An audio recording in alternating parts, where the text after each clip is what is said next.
Welcome back to Burning the Ships Podcast Solo Show, the show where we go all in on business, health, family, and life without looking back. These solo episodes are designed to give you tactical strategies you can apply right away, followed by a mindset principle to help you anchor those strategies and execute with confidence. From time to time, I'll also bring in experts to dive deeper into specific areas so you're getting actionable tools and perspectives from all angles. This show is also brought to you by 608B Capital. At 608B, we provide short-term real estate loans for investors who need speed, certainty, and flexibility to scale their business. Whether it's a fix and flip or a buy and hold, our team understands the borrower side because we've been there and continue to be there ourselves. To learn more, visit 608bcapital.com. Now let's dive in. Welcome to Burning the Ship solo episode, and I'm your host, Jason Seward. And today, if y'all been following along, last couple weeks, I've kind of done tactical episodes about different topics, mostly relating to real estate. So I did, last week was on finding deals, and then the week before that was underwriting deals. And I'm going to continue doing more of that. Today, I'm going to shift gears a little bit. This will be coming out right at the end of September, and I want to talk about goals. So we are, and I'm very, again, before I get going any further, I've done this the last few weeks. I get going and excited about the topic I'm talking about and forget the most important piece of this podcast, which is JJ's Joke of the Week. So now I'm going to turn it over to my man, JJ, for JJ's Joke of the Week. Take it away, buddy. What is a vampire's favorite fruit? A blood orange. All righty. Another good one, bud. Thanks for your contribution, JJ, and we will see you next week. So, I'm going to talk about goals today, and I am really going to dive into specific goals that we had in our business this year. Starting the year off, kind of broke it down into quarterly goals. I'm going to walk through all of that. I'm very excited because as of yesterday, I'm recording this on, let's see what the date is, September 19th. This will come out, I think, on the 25th. But as I'm recording this, we just surpassed our quarterly goal for the third quarter, which was $10 million in loans made. And not only that, another, I think, even more important one, although we kind of shifted the goalpost a little bit a while back, but we started this year off with a annual goal for 2025 of making $20 million in loans for the entire year. So I want to dive into that because we just crossed over that as well. So a couple months ago, I did, I think it was the beginning of the third quarter, so midway through the year, or a little bit after that. But I did an episode talking about kind of how we need to celebrate hitting milestones, but at the same time, there's always this thing in my brain where we just got to, if we hit one goal early, we got to make the goal bigger, right? So we did that. We shifted that goal several months several months ago, about midway through the year, from 20 million to 30 million. 20 million seemed unbelievable. Like we didn't even believe, we obviously believed it because we wouldn't have set it as a goal, but we wanted to set a goal so high that it scared us. And back in December, when we set the $20 million goal, it scared the hell out of us. Like we sat down really for an entire, it was Tim, Bill, and I for 2 days sitting around mapping out our goals, how we were going to get it, a lot of whiteboard stuff, a lot of brainstorming, a lot of takeaways, and we settled on a $20 million loan goal for the year. We put a lot of ideas and stuff out there, and we implemented a lot of that, all that good stuff. But here we are, not even 3/4 through the year, and we've crossed over what that goal was. And we've sent, prior to this, have adjusted the goal. So let's walk through that a little bit. Obviously, I'm excited. we have had a year of astronomical growth, growth beyond our expectations. As I mentioned, the $20 million goal scared us, and now we're on track to hit 30 million. But I want to back up a little bit because as I'm recording this, we are about 2 years, a little over 2 years and like 2 months into launching this business. So we took our first investor in to the company in July of 23. We made our first loan in July of 23. But prior to that, we were zero, nothing in our business. We had spent a lot of money launching this business. We had no money coming in. So July of 23, game on, we start raising capital. We did it very calculated at first. So we raised that first, I think our first investor came in at 300,000, and that covered our first 2 loans that we made. So we brought that first investment in, and then we said, all right, let's get this out on the street, make sure everything's good. Now let's bring in our next investor. And we started doing it that way. So it was a little bit at a time, but it didn't take us long to realize we had our systems and processes were buttoned up. So we kind of pulled the lever hard on raising capital after that. Well, it didn't happen fast. We'd have a little bit trickle in every now and then. And it probably took us July 23. It probably took us 6 months, I'd say, before we had like 2 million in capital, of investor capital. And my timeline might be off because so long ago, and it seems like it happened so fast, but at the time it wasn't. Like it was a lot of a lot of frustration, a lot of impatience, just trying to get this thing going. And back then, I remember meeting, because at the time we were working with Kelly Garrett and Angela Dunn from Rehab Wallet. They were our consultants, helping us getting everything going. Like they were in the thick of it with us, and can't thank them enough. Continue to love them to death, and they're still a big part of what we're doing. But back then, I remember rolling into 2024, and my goal, and I laid it out like this is my goal. My goal was to, it was our goal, but I was more on the capital raise side.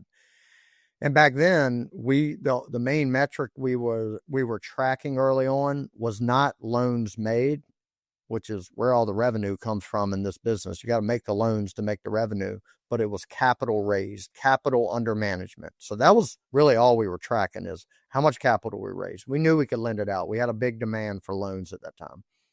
So we made all of our goals around, initially, I remember saying that to Kelly, that the goal for 2024 was to have $10 million in capital under management by the end of 2024, and then roll into 2025 with that much capital, building upon that, making loans. And I just threw that out there, kind of like, it's an easy number, even number, not easy to obtain, but, and she challenged me to, all right, I hear you, big boy, but let's hit the brakes a little bit, and let's really back into that number and what it's going to take to get there.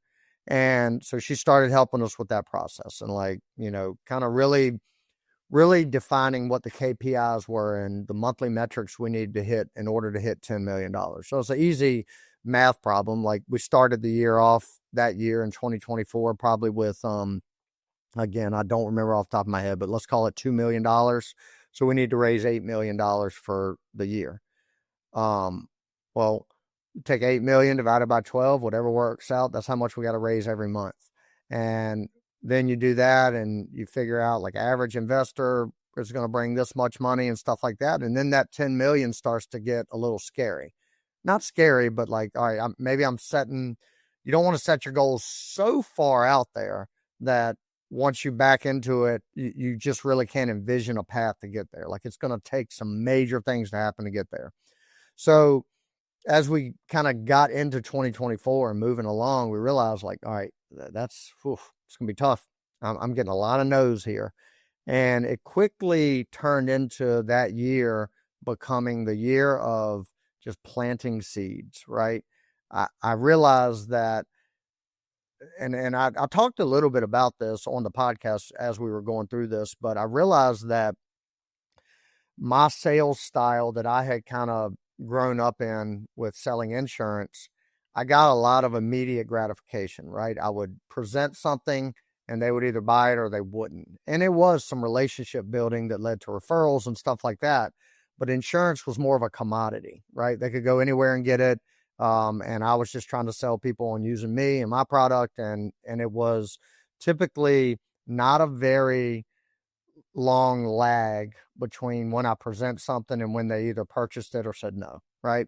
So I was able to get, pretty good gratification from my efforts pretty quickly in that. So that's the sales mentality I had going into raising capital for our new business. And it was not the same. And I learned that with a big slap across the face, really, when it started settling in, realizing that I'm trying to now sell an idea, right? We had a business, right? But it wasn't established. Now we had the benefit of a proven model with other companies similar to us. And then we had one of the best companies out there with Rehab Wallet kind of holding our hand. So we knew what it was all about. We could see the vision. They were kind of our crystal ball. We could see where this thing was going, but I had to go sell that vision to potential investors.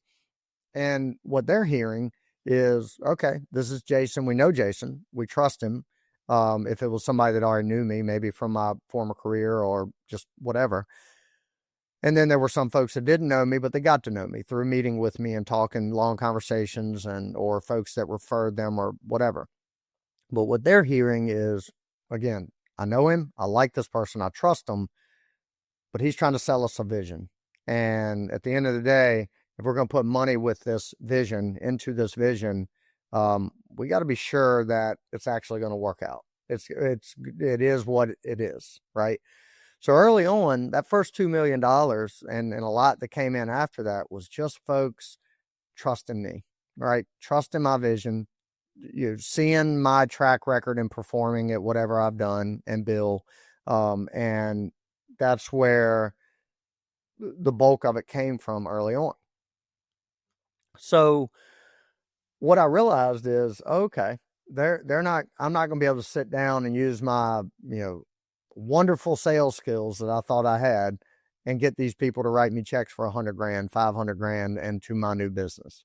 So it was going to take, I always relate it to like agriculture or farming. I had to plant seeds.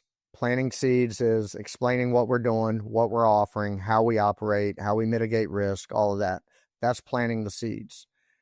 And where I was used to a seed being planted and I'm harvesting the fruit from that seed a week later at the most with insurance, this was going to take a while. And this wasn't a fast growing plant, right?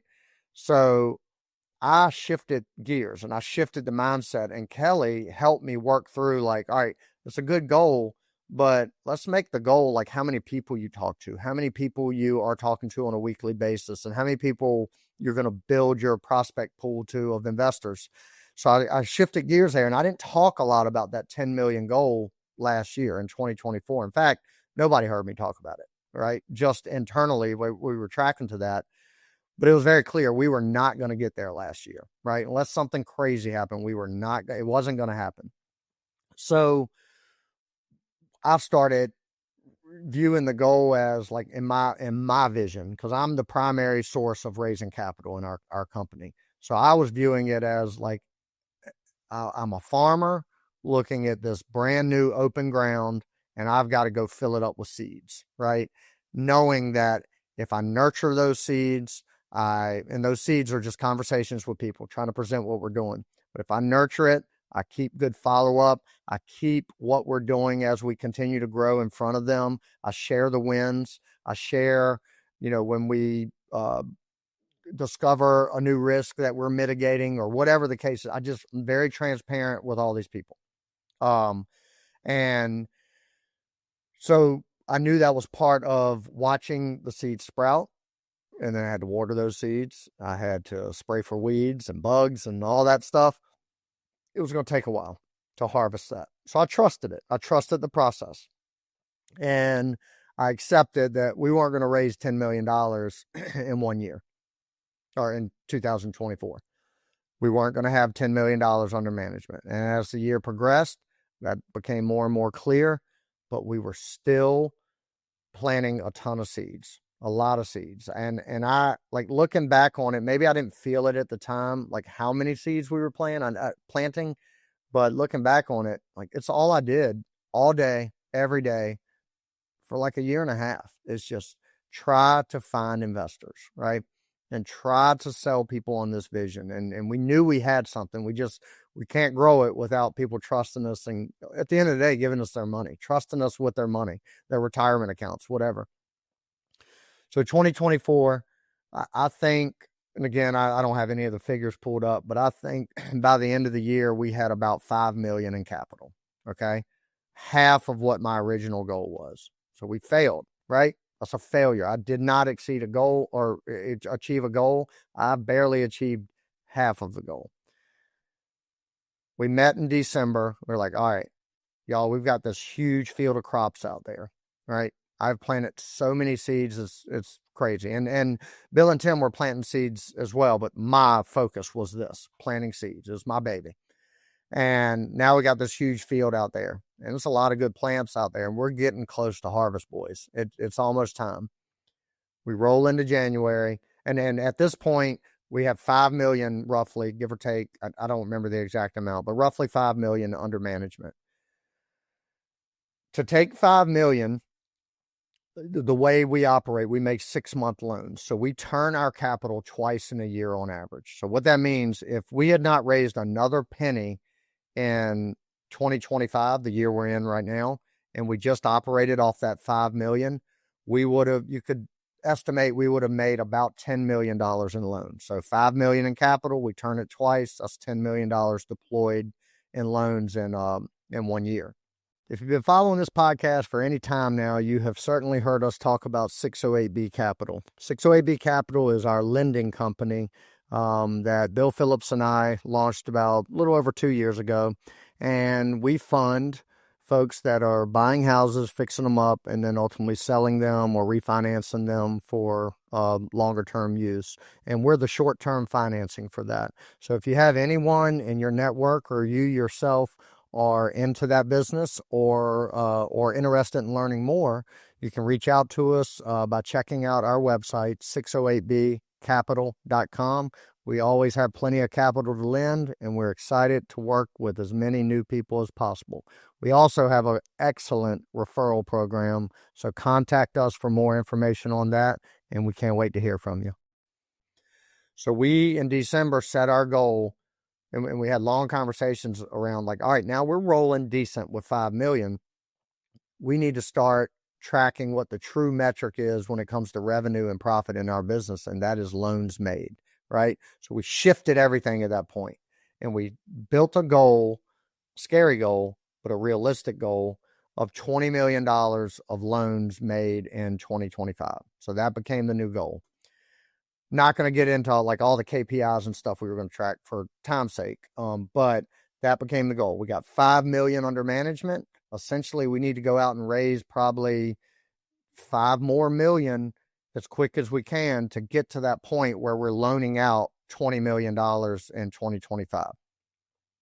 So we hit the ground rolling, and we set a first quarter goal to make 7 million in loans. So that's basically taking the 5 million we have under management, lending that out throughout the first quarter. And a lot of that was already out. So there's going to be some loan payoffs coming back that we had to relend.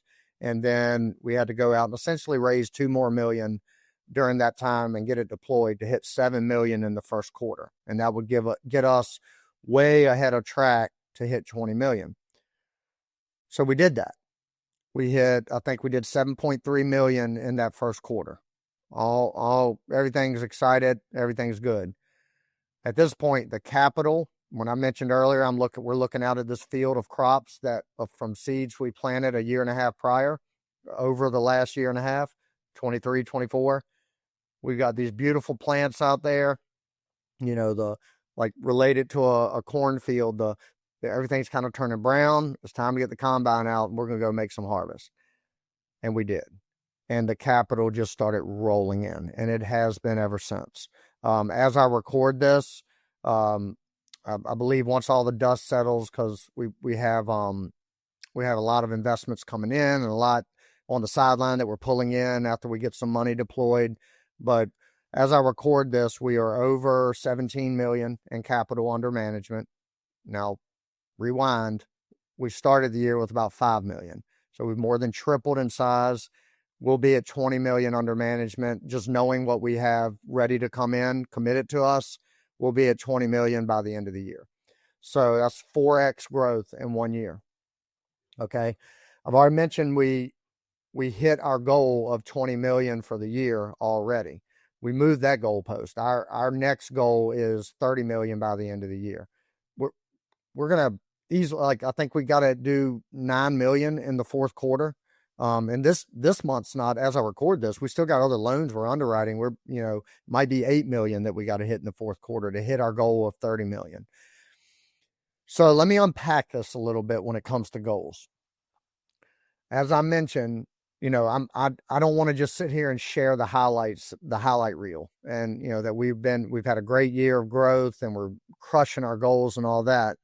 I just walked you through a story of us not even coming close to hitting a goal, right? And the frustration that was coming with that. And what we didn't do is we didn't sulk in that. We didn't beat ourselves up. Now, I will say I'm the impatient one in our company, and I was impatient. I was frustrated with myself. I was not. What is my main focus for the company? I've said it 3 times already. Raise capital. We do not have a business without capital. We don't have money to lend without capital. So my primary business is to go out and raise that capital. Bill has done a fantastic job of operating everything once we get the capital in, making the loans and stuff like that.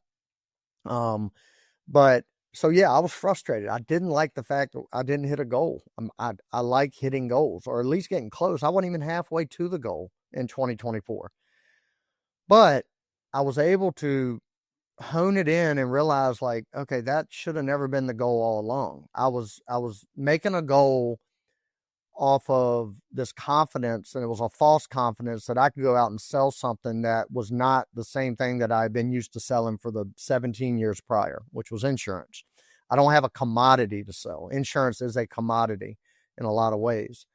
Now I have a vision to sell, and it's a completely different process. So I had to have this come to Jesus, thanks to a mentor and thanks to me just reflecting and understanding, okay, bring it back, depress your ego a little bit and realize this is a long game, right? Go out, plant the crops, and think about a farmer. For those that are familiar with agriculture, what do they do every spring? They go out and they're literally putting little seeds the size of your pinky nail into the ground, into dirt, and just hoping that the weather works out, cooperates with them. They're hoping that they make the right choices in tending to that seed and nurturing it and helping it grow. And if they do all those things right and a couple things line up right, they get the good rains and they get good timing on that rain and stuff like that, then they have a crop at the end, come fall, after months and months and months of just hoping it works out after they've done all the right things. That's no different than what we did. We planted a seed, we nurtured it. We had to have some good timing with some investors come in at the right time and with the right amounts to fund loans that we had in the pipeline. And all of that worked out. And here we are. So I go back to the beginning of this year, or end of last year, when we were sitting down making our goals, right? That first quarter goal of 7 million, we were like, how the hell are we going to do it? I don't know, but we're going to. And then we get into this is a path of getting there. So raising $10 million or what in 2024, there wasn't a path. It was just me gritting my teeth and going out and grinding and trying to do it. And I failed at that, right? When we set these and kind of realigned or got aligned on all of our goals going into 2025, we could we could plot out steps and a roadmap and KPIs and everything that we were going to need to do to get 7 million in the first quarter. And that was the first step of getting 20 million for the year. And then it's just compounded from there. But being able to back in, like set a goal based off of things that we know we can do if we do the right thing. Sure, we need some good strokes of luck here and there and all that. But being able to do that made the goal realistic. Still scary as hell because it was a tough goal, but we did it. And then we start seeing this vision like, okay, man, maybe we can get to 20 million sooner than we thought, because now the harvest is coming in. We've got the combine out. We're picking that cornfield of all these seeds we planted. So the capital's coming in. Now we got something. Now we got momentum. Oh, now we're halfway through the year. Our big challenge is not getting the corn harvest. That harvest is done. We picked the field. And now we're planting. We got other seeds out there that's growing a new field. Now it's got to be, we got to find people to feed, right? So we picked all this corn. Now we got to find people to feed it to. What I mean by that is our borrower base. So now the mode has shifted in the last couple months of aggressively going out and finding borrowers, building our customer base of borrowers. And so we can feed all this harvest, this corn out there, and then start bringing in the revenue from it. We've done a fantastic job of that. So that's where the loans made comes in. So again, we're going to finish this year, I'm very confident, with right around, give or take, 1 million, but we'll be right around 20 million under management. We're already at 17. We're going to blow by. Unless something crazy happens, we're going to blow by. We've already hit and exceeded our $20 million goal for the year. We're going to blow by this $30 million goal. I wouldn't be surprised if some of the things we're implementing right now, as I speak, doesn't get us to a point where we're 32, 33, maybe even 35 million by the end of the year. And then it's going to be time to set next year's goals. And we're going to make them scary. But we're going to make them so scary that, or not so scary that we can't achieve it, right? So it's going to be like just on that edge of, I don't know about that. I remember sitting down with Bill and Tim at the beginning of this quarter, third quarter that I'm talking about right now, and saying we got to hit 10 million this quarter. And there was a long discussion. And Bill and I joke about it now, but Bill was like, I think 8 million is more realistic. I was like, nope. 8 is something we know we can do. 10 is not. So we got to make this goal a stretch. And even as recent as a month ago, we were like, yeah, Bill, maybe you were right with that 8 million, but nope, we're going to get it. And we've had some fortunate things occur over the last couple of weeks to help us get to this 10 million, but nonetheless, we've hit it, right? If we had settled on 8, we wouldn't have been pushing as hard this last month to get to 10, right? But we're here. And so when you're thinking about goals and anything, and I'm going to go ahead and start wrapping things up, I'm just excited and I'm rambling. This is turning more into a ramble than a tactical thing, but I'm going to make it a little tactical here. When you're thinking about goals, number one, if you're on your own and you don't have partners or you don't have a team around you or anything like that, and this goes for this, or if you do have that team, but be real. Don't just pick goals out of the thin air like I did in 2024. I'm going to raise $10 million. Don't do that, because then it's impossible to back into like micro goals to hit the macro goal, right?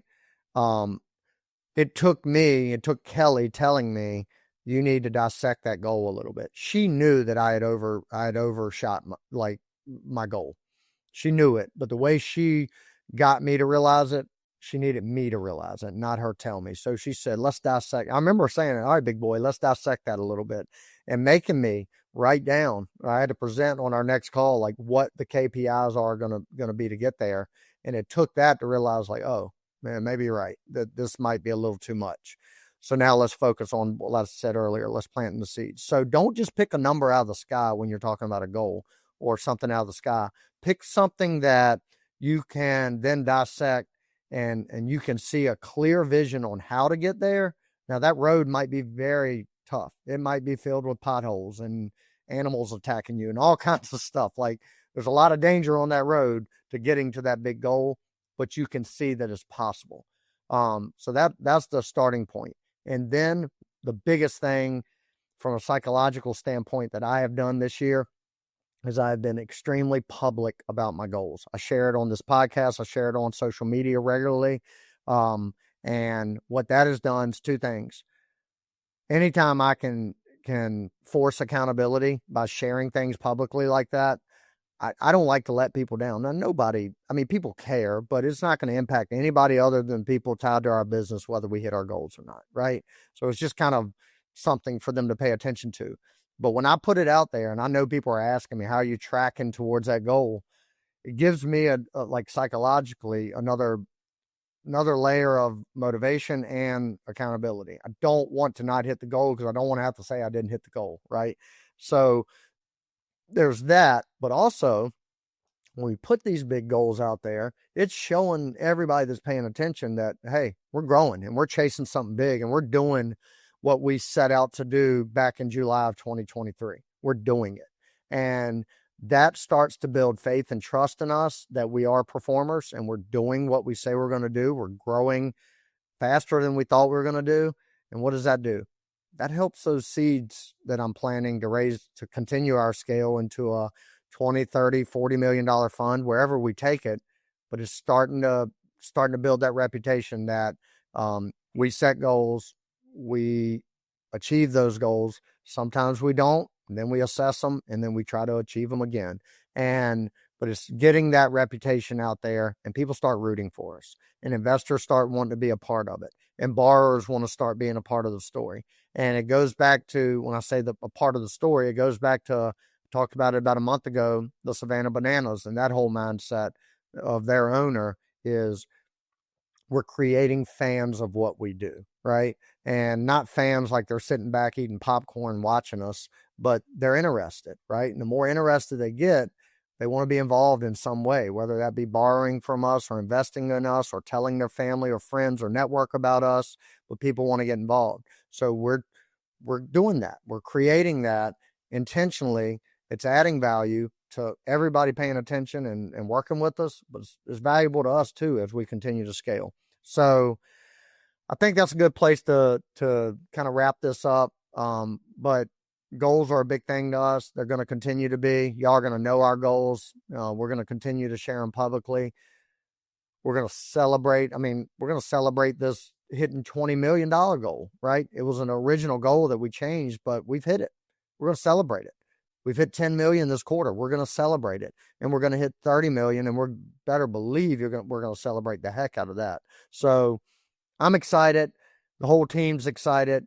We just announced this week. By the time this comes out, it'll be public and everybody will know it. But we've just hired on my brother into the business.